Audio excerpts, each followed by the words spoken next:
سیدنا ابو مالک اشجعی رضی اللہ تعالیٰ عنہ سے روایت ہے کہ ایک شخص اللہ کے رسول صلی اللہ علیہ وسلم کے پاس آیا، کہنے لگا، اللہ کے رسول میں اپنے رب سے کیسے مانگوں، کیا مانگوں؟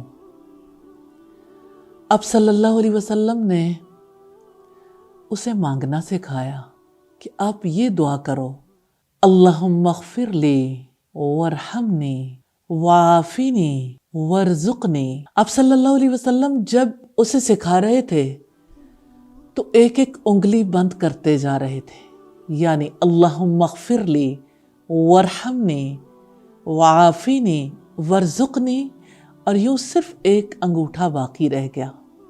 آپ نے فرمایا، جب یہ دعا کرو گے تو اللہ تعالیٰ آپ کے لیے دنیا اور آخرت کا رزق اکٹھا کر دیں گے۔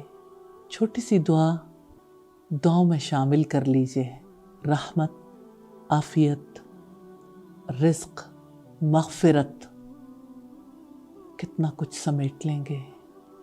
اللہ تعالیٰ ہمیں توفیق دے دے۔